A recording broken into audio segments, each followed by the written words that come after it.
नमस्कार, आप देख रहे हैं न्यूज़ 18 बिहार झारखंड और मैं हूं आपके साथ लक्ष्मी। बिहार के लिए ये साल बेहद खास है। क्यों? क्योंकि इसी साल विधानसभा के चुनाव होने वाले हैं और चुनाव में सभी दलों को सभी वर्गों का वोट चाहिए। तो चुनाव, मतदान और सरकार, ये सारी व्यवस्था जिस संविधान के तहत की गई, कल उस संविधान के निर्माता बाबा साहेब भीमराव अंबेडकर की जयंती है और बाबा साहेब दलितों के सबसे बड़े मसीहा माने जाते थे। ऐसे में सभी दलों ने उनकी जयंती पर कई खास कार्यक्रम का आयोजन किया है और ये जताने में लगे हैं कि वो ही बाबा साहेब के सच्चे अनुयायी हैं और उनका सम्मान करते हैं। लेकिन अब ये सवाल भी उठ रहे हैं कि अंबेडकर के लिए सबसे ज्यादा किसने किया?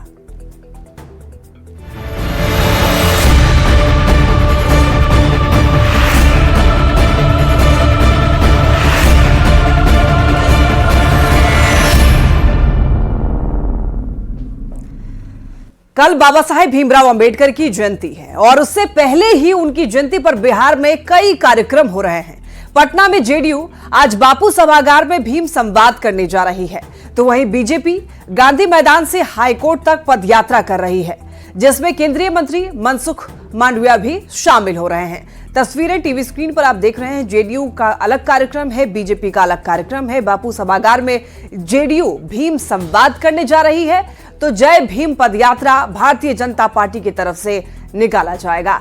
अंबेडकर के लिए सबसे ज्यादा किसने किया है, इसकी होड़ मची हुई है और कौन अंबेडकर के अनुयायी हैं सबसे ज्यादा, इसको लेकर के दरअसल होड़ मची हुई है। अलग अलग पार्टियों की तरफ से अलग अलग कार्यक्रम आयोजित किए जा रहे हैं और चूंकि भीम साहेब दलितों के सबसे बड़े मसीहा थे, तो ये जताने में सभी पार्टियां लगी हुई हैं कि हम लोग दलितों के लिए, निचले वर्ग के लोगों के लिए काम करते हैं और उनके लिए सोचते हैं, तो हमें वोट दीजिए।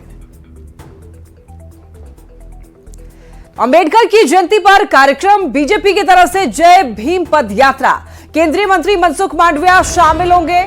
गांधी मैदान से हाईकोर्ट तक पदयात्रा। देखिए, डिप्टी सीएम सम्राट चौधरी भी मौजूद, बिहार बीजेपी के कई नेता मौजूद हैं। बीजेपी ने जय भीम पदयात्रा के जरिए लाखों युवाओं को जोड़ने का लक्ष्य रखा है। डॉक्टर भीमराव अंबेडकर की जयंती पर केंद्रीय युवा कार्यक्रम एवं खेल और श्रम एवं रोजगार मंत्री डॉक्टर मनसुख मांडविया आज बिहार की राजधानी पटना में जय भीम पदयात्रा का नेतृत्व कर रहे हैं। इसी तरह की पदयात्राएं आज देखिए भारत के सभी प्रमुख राज्यों की राजधानियों में एक साथ शुरू की गई है और ये पहली बार है जब राज्यों की राजधानियों में एक राष्ट्रव्यापी पदयात्रा आयोजित की जा रही है, जिसमें बाबा साहेब की समानता, न्याय और बंधुत्व के दृष्टिकोण के प्रति सामूहिक श्रद्धांजलि के रूप में हजारों युवाओं को एकजुट किया जाएगा।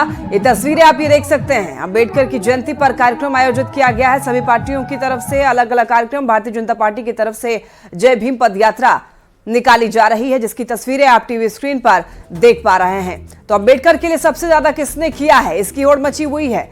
बीजेपी की तरफ से जय भीम पदयात्रा और बीजेपी ये दिखाती है, सबको बताती है कि संविधान का सबसे ज्यादा अगर कोई पालन करता है तो भारतीय जनता पार्टी है और इसीलिए देखिए भीम पदयात्रा निकाली गई है भारतीय जनता पार्टी की तरफ से, जिसमें इस पदयात्रा का नेतृत्व करने के लिए बिहार की राजधानी पटना में डॉक्टर मनसुख मांडविया आज हैं।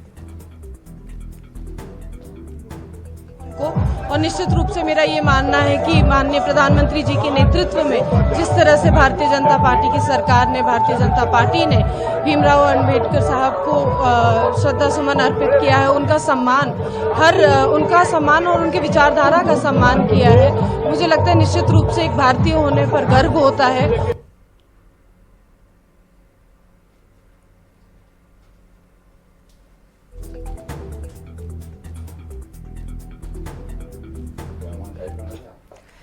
पटना के बापू सभागार में जेडीयू की तरफ से भीम संवाद कार्यक्रम का आयोजन किया जा रहा है, जिसको लेकर तैयारी जोर शोर से चल रही है। कार्यक्रम में नीतीश कुमार मुख्य तौर पर शामिल होंगे और भीम संवाद कार्यक्रम को लेकर अशोक चौधरी ने कहा कि नीतीश कुमार ने दलितों के लिए बहुत काम किया है।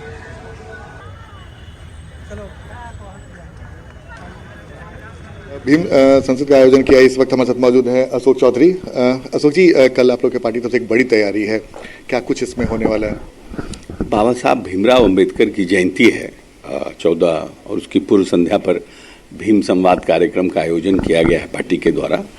और पार्टी के सभी हमारे सम्मानित नेता, हमारे राष्ट्रीय अध्यक्ष माननीय मुख्यमंत्री जी, हमारे सीनियर लीडर और केंद्रीय मंत्री ललन सिंह सहित संजय झा जी, विजय चौधरी जी, हमारे प्रदेश अध्यक्ष उमेश कुशवाहा जी, सभी मंत्री विधायक सहित हम लोग सब लोग शामिल होंगे।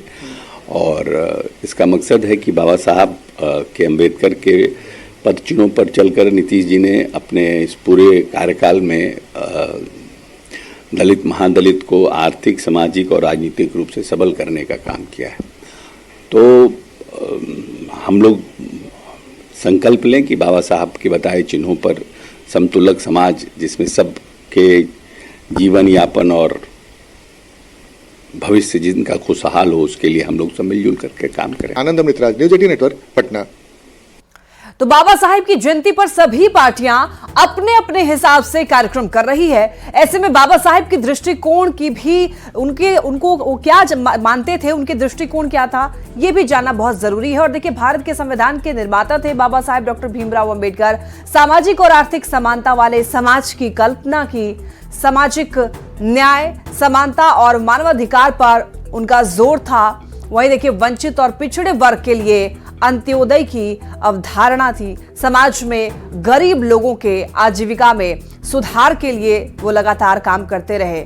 वहीं संपन्न और वंचितों के बीच की खाई को पाटना उनका काम था। गरीबों और हाशिए पर पड़े हुए लोगों के लिए आरक्षण की भी बात सबसे पहले उन्होंने ही की थी। तो समाज में समानता, न्याय और गरीबों के उत्थान का सिद्धांत देने वाले बाबा साहिब के लिए किसने क्या किया, उनके योगदान के लिए उन्हें किस दल या सरकार ने कितना सम्मान दिया, यह भी जानना जरूरी है। तो बाबा साहिब के प्रति कांग्रेस के रवैये वो क्या थे, पहले जान लेते हैं। देखिए, अंबेडकर की विरासत को दशकों तक नजरअंदाज किया। अंबेडकर की विरासत को मिटाने की कोशिश की गई। जीवन भर बाबा साहेब कांग्रेस की नीतियों से लड़ते रहे। दुष्प्रचार और साजिश की वजह से बाबा साहेब चुनाव हारे। बाबा साहेब की स्मृतियों को नजरअंदाज किया गया। संसद भवन के सेंट्रल हॉल में उनकी तस्वीर तक नहीं लगाई गई। और अंबेडकर के निधन के 34 साल बाद भारत रत्न को दिया गया। गैर कांग्रेसी सरकार ने ही अंबेडकर को भारत रत्न दिया। कांग्रेस ने अंबेडकर की 100वीं जयंती तक नहीं मनाई। साल 2014 में देखिए, नरेंद्र मोदी देश के प्रधानमंत्री बने हैं, लेकिन इसके पहले वो गुजरात के सीएम थे। और सीएम बनने से पहले भी नरेंद्र मोदी ने अंबेडकर की विरासत को सहेजने के लिए, उन्हें सम्मान देने के लिए काफी कुछ किया है। पीएम मोदी ने अंबेडकर की विरासत को सम्मानित किया। वहीं आपको बता दें कि मोदी सरकार ने अंबेडकर के विचारों को सशक्त रूप से अपनाया। समाज में समानता और न्याय को बढ़ावा दिया। गुजरात में नरेंद्र मोदी ने बीजेपी कार्यकर्ताओं को प्रेरित किया। अंबेडकर की मूर्ति स्थापित करने के लिए प्रेरित किया। वहीं गुजरात में देखिए, दलितों पर अत्याचार के खिलाफ न्याय यात्रा शुरू की। 2010 में संविधान की 60वीं वर्षगांठ पर संविधान यात्रा की। अंबेडकर की दृष्टिकोण को अपने राजनीतिक दर्शन का हिस्सा बनाया। अंबेडकर के जीवन से जुड़े हुए महत्वपूर्ण स्थानों को पंच तीर्थ के रूप में विकसित किया। वहीं देखिए, नवंबर 2015 में 26 नवंबर को संविधान दिवस घोषित किया। 2018 में महापरिनिर्वाण स्थल पर राष्ट्रीय स्मारक का उद्घाटन किया। तो प्रधानमंत्री ने क्या कुछ किया बाबा साहेब भीमराव अंबेडकर के लिए, ये हमने आपको बताया। तो अंबेडकर के लिए सबसे ज्यादा किसने किया, इस पर क्रेडिट लेने की होड़ मची हुई है। हर दल के नेता अंबेडकर के सिद्धांतों को सबसे ज्यादा अपनाने का दावा कर रहे हैं। नीतीश कुमार जी 2005 में जब सरकार में आए, महादलित विकास मिशन का गठन किया, महादलित आयोग का गठन किया। और जो महादलित परिवार हमारे विकास के मुख्य धारा से छूट गए थे, उनके लिए अनेक योजना लाया बिहार में। उनका सामाजिक, शैक्षणिक, आर्थिक, सांस्कृतिक उत्थान के लिए अनेक योजना लाया। और महादलित टोला में झंडोत्तोलन कार्यक्रम में आदरणीय नीतीश कुमार जी स्वयं शामिल होते हैं। बाबा साहेब की मान सम्मान की बात वो करे जो संविधान को मानता हो, जो संविधान पे चलता हो, जो संविधान पे दिखाए रास्ते को फॉलो करता हो। और यही नहीं, बाबा साहब अम्बेडकर ने संविधान जो दिया है वो देश की दिल की धड़कन है। ये आरएसएस और गोडसे विचार वाले कभी भी संविधान का अपनाते नहीं है, उनका मान सम्मान नहीं करते हैं, वो तो सिर्फ गाल बजाना चाहते हैं। देखिए, संविधान निर्माता श्रद्धेय बाबा साहब भीमराव अंबेडकर हमारे विचारों और संस्कारों का हिस्सा है।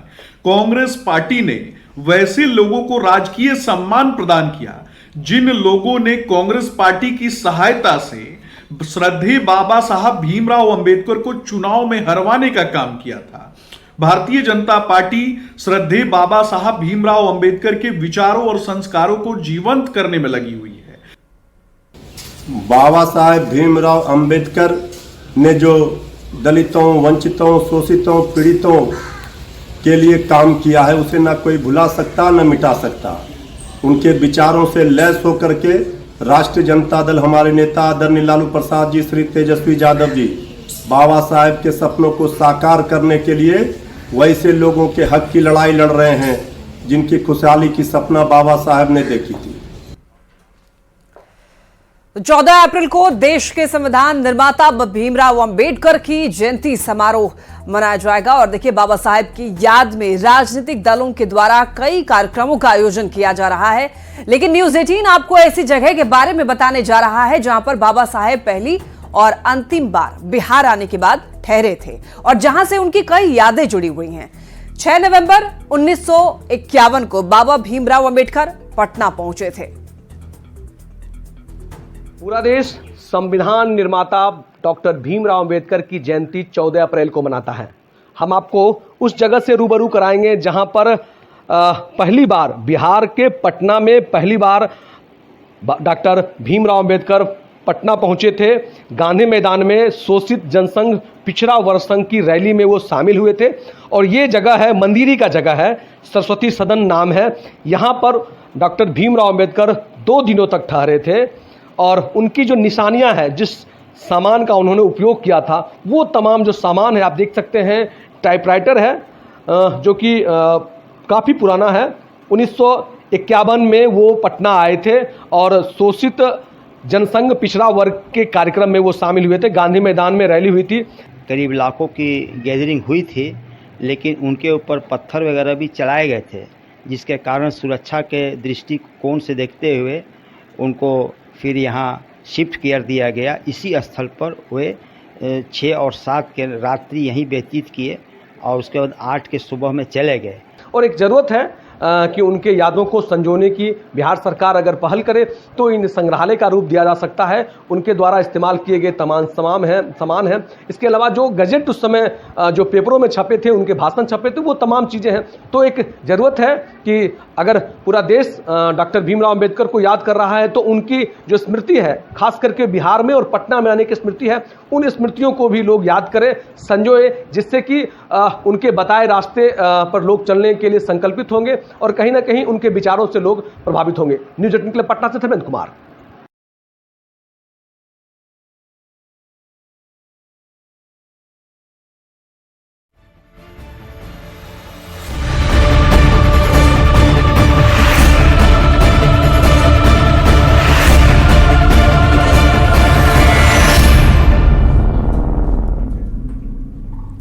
जनसुराज के संयोजक प्रशांत किशोर ने चुनावी साल में एक बार फिर से यात्रा करने की घोषणा कर दी है। प्रशांत किशोर ने कहा है कि वो 10 दिनों के बाद बिहार बदलाव यात्रा करने जा रहे हैं, जिसका मकसद पार्टी कार्यकर्ताओं और आम लोगों के बीच पहुंचकर सरकार की विफलताओं से उनको अवगत कराना है। अब प्रशांत किशोर के ऐलान के बाद इस पर सियासत हो रही है।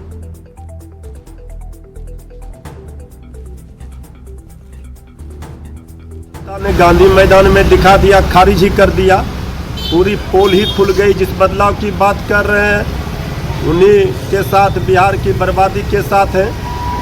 तो ये जो पब्लिक है ये सब जानती है, सबको पहचानती है। बिहार की जनता राजनीतिक व्यापारियों के झांसे में नहीं आएगी। प्रशांत किशोर जी के पिछले कुर्सी रैली से पूरे बिहार की जनता को ये मैसेज जा चुका है कि ये पॉलिटिकल इवेंट मैनेजर राजनीति में बदलाव की बात करते हैं, लेकिन उनका दंभी स्वभाव और दोषारोपण करने वाली राजनीति सबको अब पता चल गई है। अब चेहरा चमकाने के लिए प्रशांत किशोर बदलाव यात्रा को जनता सिरे से खारिज कर देगी। राजनीति पैसे के बल पर नहीं बल्कि जनसेवा के आधार पर चलती है। फॉरेन फंडिंग के बल पर पीके ने काफी पैसा बहाया, जनता इसकी असलियत जान चुकी है। तो अपने फ्लॉप शो को ढकने के लिए अब यात्रा की बात कह रहे हैं। बदलते रहिए स्ट्रैटेजी। चुनाव जीतने के लिए संघर्ष करना पड़ता है, लोगों के दिलों में जगह बनाने के लिए अथक प्रयास करने पड़ते हैं, विचारधारा की बात करनी पड़ती है। विचारधारा विहीन राजनीति नहीं होती है। यही कारण है कि प्रशांत किशोर जी बिहार में राजनीतिक रूप से फूके हुए कारतूस साबित होंगे। औरंगाबाद से बड़ी खबर, शादी समारोह में ससुराल आए एक युवक की संदिग्ध हालत में मौत हो गई। घर वालों ने शराब पीने से मौत की बात कही है। ये घटना कुटुंबा थाना क्षेत्र के गोडिहाग गांव की है। मृतक राधेश्याम नगर थाना क्षेत्र के रामा बांध का रहने वाला था और सरईबार अपने ससुराल आया हुआ था। मृतक के परिजनों ने अर्जुन भुइयां पर शराब पिलाने का आरोप लगाया है, जिसके बाद पुलिस ने कार्रवाई करते हुए अर्जुन और उसकी पत्नी प्रतिमा को गिरफ्तार किया है। पुलिस ने उनके पास से 3 लीटर देसी शराब भी बरामद की है। और दारू पिया पिया के वही दिन भर रोकले रह गया और वही मर गए। मरने के बाद हम लोग को खबर दिया। कौन जो जिनकी मौत हुई है वो कौन है आपके? दामाद है। क्या नाम था उनका? राधे साहब। और शराब पीने किसके यहाँ गए थे? अर्जुन के यहाँ। और अब बात मौसम की कर लेते हैं। मौसम विभाग ने अलर्ट जारी किया है। बिहार के 24 जिलों के लिए अलर्ट है। ठनका और आंधी को लेकर मौसम विभाग की तरफ से अलर्ट जारी कर दिया गया है। येलो अलर्ट जारी किया गया है। 40 से 50 किलोमीटर की रफ्तार से हवा चलने की आसार हैं। मौसम विभाग ने इसलिए अलर्ट जारी किया है। पिछले 3 दिनों के अंदर जिस तरीके से आंधी तूफान और भारी बारिश हुई है उससे काफी नुकसान हुआ है और इसी वजह से पहले से ही मौसम विभाग ने येलो अलर्ट जारी कर दिया है। तो 40 से 50 किलोमीटर की रफ्तार से हवा चलेगी। बिहार का मौसम लगातार बदल रहा है। मौसम विभाग ने आज एक साथ राज्य के 24 जिलों में ठनका और आंधी को लेकर अलर्ट जारी किया है। मौसम विभाग की अगर माने तो राज्य के उत्तर और दक्षिण पूर्व भाग के जिलों में वज्रपात और तेज हवा चलने की संभावना है।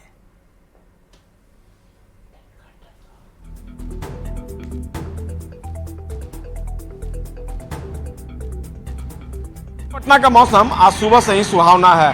भगवान भास्कर कहीं दिख नहीं रहे हैं और हवाएं भी चल रही हैं, तो ऐसे में लोग इस मौसम का लुत्फ उठाने में लगे हैं। वैसे अगर पूरे बिहार के मौसम की बात कर ले तो 24 जिलों के लिए 1 या 2 स्थानों पर ठनका गिरने और आंधी चलने की चेतावनी मौसम विभाग की तरफ से दी गई है। इसको लेकर येलो अलर्ट भी जारी कर दिया गया है।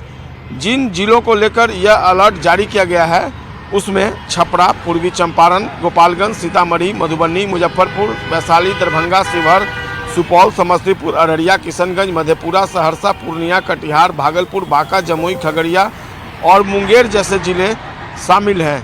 इसके अलावा जो मौसम विभाग है उसने आज के लिए उत्तर बिहार और दक्षिण पूर्वी बिहार के कई जिलों में 1-2 स्थानों पर वज्रपात और तेज हवा चलने की भी संभावना जताई है। इस दौरान हवा की गति जो है वो 40 से 50 किलोमीटर प्रति घंटे रहने की संभावना जताई गई है।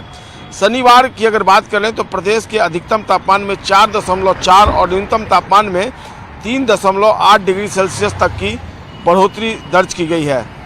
इस पटना में शनिवार को तेज धूप निकला, जिसके कारण दिन के तापमान में 2.1 डिग्री सेल्सियस की बढ़ोतरी दर्ज की गई। वहीं न्यूनतम तापमान में 3.1 डिग्री सेल्सियस जो है वो पारा जो है चढ़ा। राजधानी का अधिकतम तापमान 33.9 रहा, जबकि न्यूनतम तापमान 23.6 डिग्री सेल्सियस के बीच रहा।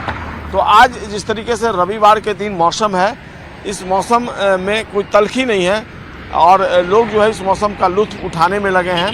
सड़कों पर रविवार होने के बावजूद गाड़ियों की आवाजाही जो है वो अधिक दिख रही है और निश्चित तौर पर ये मौसम जो है वो कहीं ना कहीं लोगों को सुकून देने वाला है।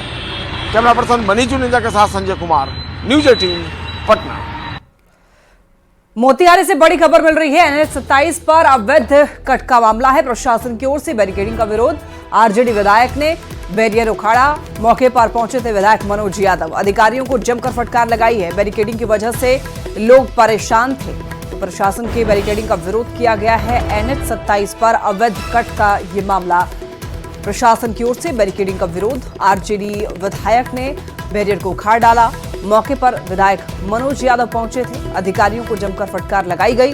बैरिकेडिंग की वजह से लोग परेशान हो रहे थे।